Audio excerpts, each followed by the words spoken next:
अपराजिता के बारे में कुछ भी पता है तो वो सच बता दे। कोई अपनी ही जिंदगी को कैसे नुकसान पहुंचा सकता है। आज के एपिसोड में ललित जेल के अंदर बहुत परेशान नजर आता है।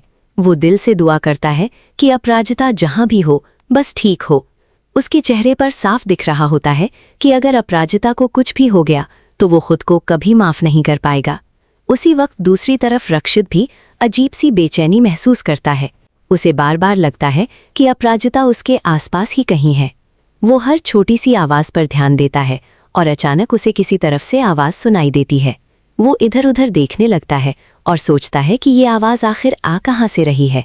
लेकिन कुछ ही देर बाद गाड़ी के बूट से आवाज आती रहती है और वो समझता है कि शायद बूट में ही कोई प्रॉब्लम है। इसलिए वो सोचता है कि बाद में मैकेनिक से इसे ठीक करवा लेगा और बिना सच्चाई जाने वहां से निकल जाता है।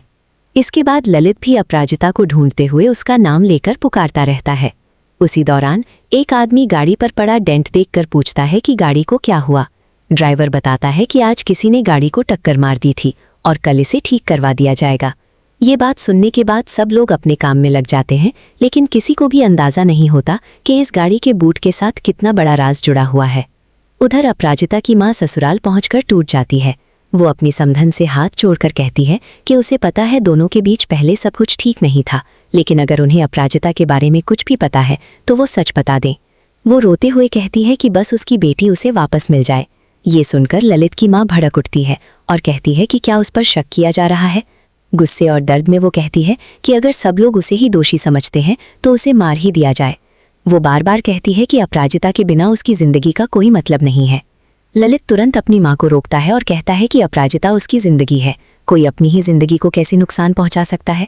लेकिन उसकी माँ शर्म और इल्जाम से इतनी टूट चुकी होती है कि वो कहती है कि ऐसी जिंदगी से तो मौत ही बेहतर है। घर का माहौल और ज्यादा तनाव भरा हो जाता है। तभी अपराजिता की माँ बीच में बोलने की कोशिश करती है, लेकिन ललित की माँ उस पर और भी तीखे इल्जाम लगाती है। वो कहती है कि उनकी बेटी की वजह से उसका बेटा इतना दर्द झेल रहा है। दोनों परिवारों के बीच का माहौल बहुत खराब हो जाता है। इसी बीच घर के एक और सदस्य सबको शांत करने की कोशिश करते हैं। वो कहते हैं कि इस वक्त सब लोग पहले ही परेशान हैं और किसी पर इल्जाम लगाने से कुछ हासिल नहीं होगा। अपराजिता की माँ भी अपनी बात के लिए माफी मांग लेती है, लेकिन उसके बाद वो एक बहुत बड़ी बात कह देती है। वो कहती है कि जिस तरह उससे सवाल पूछे जा रहे हैं वैसे ही सवाल रक्षित से भी पूछने चाहिए। उसका मानना है कि रक्षित ने ही ये सब किया है। वो याद दिलाती है कि रक्षित पहले भी अपराजिता के लिए गलत इरादे रख चुका था और उसने शादी का रिश्ता भेजने की भी कोशिश की थी। ये बात सुनकर ललित की माँ तुरंत उसे चुप कराने की कोशिश करती है। वो कहती है कि रक्षित भारद्वाज जैसे बड़े आदमी पर कोई शक नहीं करेगा, पैसा ही असली ताकत होता है और उसके खिलाफ कोई खड़ा नहीं हो सकता। लेकिन ललित कहता है कि असली ताकत पैसा नहीं बल्कि सच होता है। वो अपनी माँ से मोबाइल का कैमरा ऑन करने को कहता है और बोलता है कि अब वो दुनिया को सच बताएगा। कैमरा ऑन होते ही ललित वीडियो रिकॉर्ड करना शुरू करता है। वो सबको नमस्ते करता है और बताता है कि उसका नाम ललित श्रीमाली है। वो जेल से वीडियो बना रहा है क्योंकि उस पर अपनी ही पत्नी के किडनैपिंग का इल्जाम लगा दिया गया है। उसकी आंखों में आंसू होते हैं और उसकी आवाज से साफ महसूस होता है कि वो अंदर से पूरी तरह टूट चुका है। इसी दौरान रक्षित अपने घर पहुंचता है। उसकी माँ उसे देखते ही परेशान हो जाती है। वो कहती है कि अपराजिता की वजह से उसका बेटा दिन ब दिन परेशानी में फंसता जा रहा है और वो कुछ भी नहीं कर पा रही। रक्षित बताता है कि अपराजिता कल रात से लापता है और उसके घर वाले भी उसके बारे में कुछ नहीं जानते। लेकिन उसकी माँ कहती है कि उस लड़की का पति और उसका परिवार उसकी फिक्र करेगा। रक्षित को इस मामले से दूर रहना चाहिए। रक्षित साफ मना कर देता है। वो कहता है कि वो अपराजिता को इस हाल में अकेला नहीं छोड़ सकता, चाहे अपराजिता उससे प्यार करती हो या नहीं, लेकिन इस वक्त वो मुश्किल में है और उसकी मदद करना ही सबसे जरूरी है। उसकी माँ उसे समझाती रहती है कि ये रास्ता सिर्फ दुख देगा, लेकिन रक्षित के चेहरे पर एक ही फैसला साफ नजर आता है, वो किसी भी हाल में अपराजिता को ढूंढ कर ही रहेगा। रक्षित की माँ बार बार उसे समझाने की कोशिश करती है कि अपराजिता से दूर रहना ही उसके लिए सही होगा। वो कहती है कि एक शादीशुदा लड़की के लिए इतनी फिक्र करना उसके लिए सिर्फ मुसीबत लेकर आएगा। रक्षित शांत रहकर माँ की बात सुनता है, लेकिन उसका दिल मानने को तैयार नहीं होता। वो कहता है कि उसे सिर्फ इतना पता है कि एक लड़की कल रात से लापता है और जब तक वो मिल नहीं जाती तब तक वो चैन से नहीं बैठ सकता। माँ उसे समझाती रहती है कि अपराजिता उसकी जिंदगी बर्बाद कर देगी, लेकिन रक्षित अपने फैसले पर अड़िग रहता है। माँ कहती है कि अपराजिता ने उसके बेटे को बदल दिया है। पहले रक्षित हर बात मानता था, लेकिन अब वो सिर्फ अपराजिता के बारे में सोचता है। रक्षित फिर भी प्यार और इंसानियत का फर्ज निभाने की बात करता है। उसकी माँ की आंखों में डर साफ दिख रहा होता है, क्योंकि उसे लगता है कि अगर रक्षित इसी तरह अपराजिता के पीछे लगा रहा तो एक दिन बहुत बड़ी मुसीबत में फंस जाएगा। लेकिन रक्षित किसी की बात सुनने के मूड में नहीं होता। इसी बीच रक्षित का एक दोस्त उसे इंदौर के सबसे अच्छे प्राइवेट डिटेक्टिव का नंबर भेजने की तैयारी करता है। रक्षित समझ चुका होता है कि सिर्फ पुलिस के भरोसे बैठना काफी नहीं है। वो हर मुमकिन तरीके से अपराजिता को ढूंढना चाहता है। उसी वक्त इंस्पेक्टर विनोद का फोन आता है। रक्षित तुरंत पूछता है कि क्या अपराजिता के बारे में कोई नई जानकारी मिली। इंस्पेक्टर बताता है कि अभी तक कोई पक्का सुराग नहीं मिला है, लेकिन पुलिस सीसीटीवी फुटेज और दूसरे सबूतों की जांच कर रही है। रक्षित कहता है कि अगर पुलिस को उसकी किसी भी तरह की मदद चाहिए तो वो हमेशा तैयार है। फोन रखने के बाद भी रक्षित का मन शांत नहीं होता। वो बार बार अपराजिता के बारे में ही सोचता रहता है।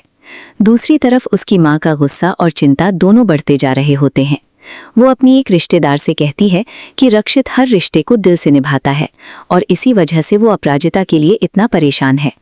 रिश्तेदार भी मानता है कि जब रक्षित किसी से इतना जुड़ जाता है तो उसे रोकना आसान नहीं होता।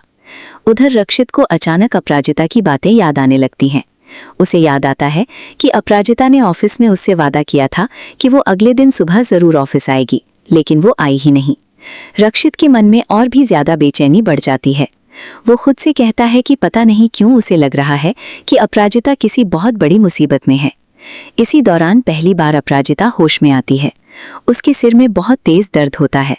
वो धीरे धीरे आंखें खोलती है और समझने की कोशिश करती है कि वो कहाँ है। कुछ पल बाद उसे एहसास होता है कि वो किसी गाड़ी के बूट के अंदर बंद है। वो याद करने की कोशिश करती है कि उसके साथ क्या हुआ था। उसे सिर्फ इतना याद आता है कि किसी ने उसके सिर पर जोर से वार किया था, जिसके बाद वो बेहोश हो गई थी।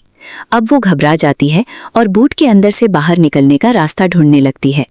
दूसरी तरफ रक्षित दिल ही दिल में दुआ करता है कि काश उसे कोई इशारा मिल जाए। वो कहता है कि अगर अपराजिता सच में मुश्किल में है तो भगवान उसे कोई ना कोई निशान जरूर दिखाएंगे। इसी वक्त गाड़ी फिर से चल पड़ती है और बूट के अंदर बंद अपराजिता को जोर का झटका लगता है। वो समझ जाती है कि गाड़ी कहीं और ले जाई जा रही है और उसके पास वक्त बहुत कम है। इसी बीच ललित का जेल से बनाया गया वीडियो सोशल मीडिया पर वायरल होना शुरू हो जाता है। वीडियो में ललित सबके सामने कहता है कि उसे झूठे इल्जाम में जेल भेजा गया है। वो दावा करता है कि रक्षित भारद्वाज उसकी पत्नी अपराजिता के पीछे पड़ा हुआ था और अब उसकी पत्नी के गायब होने के पीछे भी वही जिम्मेदार है। वो लोगों से अपील करता है कि वो उसकी आवाज बने और अपराजिता को वापस लाने में उसकी मदद करें। वीडियो देखते ही लोगों के बीच चर्चा शुरू हो जाती है और रक्षित का नाम हर तरफ लिया जाने लगता है। रक्षित की माँ ये वीडियो देखकर और भी ज्यादा घबरा जाती है। वो कहती है कि ये सब रक्षित की जिद और अपराजिता के लिए उसके लगाव का नतीजा है। अभी भी वक्त है और उसे सब कुछ छोड़ देना चाहिए। लेकिन रक्षित एक बार फिर साफ कह देता है कि दुनिया कुछ भी कहे, जब तक अपराजिता नहीं मिलती तब तक वो पीछे नहीं हटेगा। उसके लिए इस वक्त सिर्फ एक ही सच है और वो है अपराजिता को ढूंढना। माँ उसे रोकने की बहुत कोशिश करती है। वो इरा से भी कहती है कि रक्षित को रोके, लेकिन रक्षित बिना पीछे देखे वहां से निकल जाता है। उसके चेहरे पर सिर्फ एक ही इरादा होता है, हर हाल में अपराजिता को ढूंढकर उसे सुरक्षित वापस लाना। इसी फैसले के साथ एपिसोड का तनाव और भी बढ़ जाता है और आगे क्या होगा ये जानने की उत्सुकता और ज्यादा बढ़ जाती है।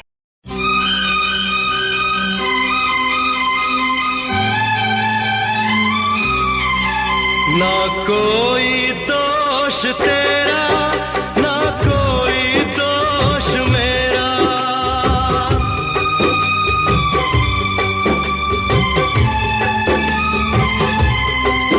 ना कोई दोष तेरा, ना कोई दोष मेरा।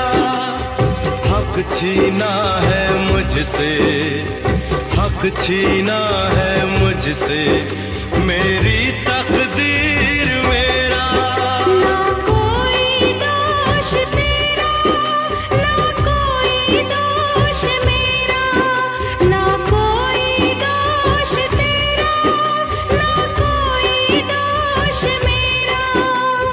हक छीना है मुझसे, हक छीना है मुझसे मेरी तकदीर मेरा।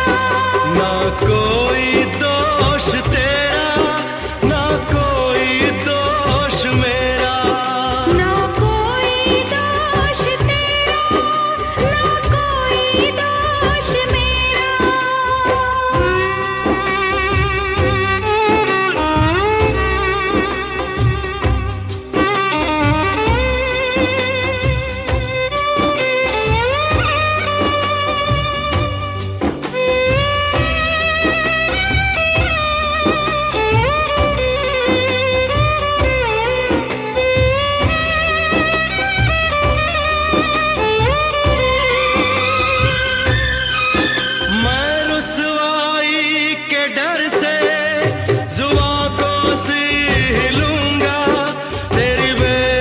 रुखी के जहर को खुशी से पी लूंगा।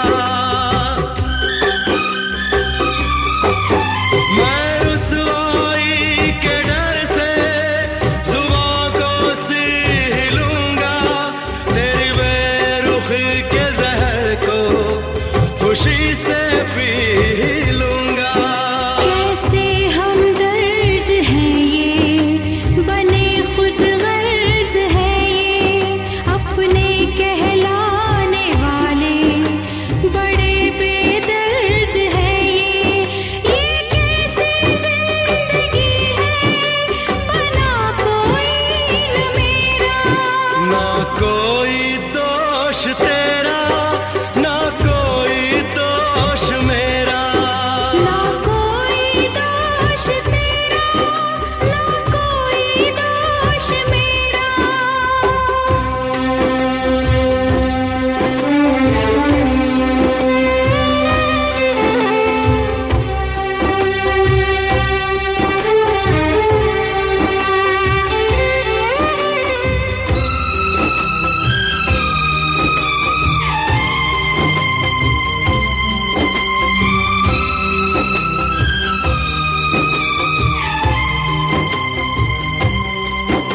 विधाता ने लिखी है फिर कोई कहानी, नए पात्र चुने हैं पर बात है पुरानी।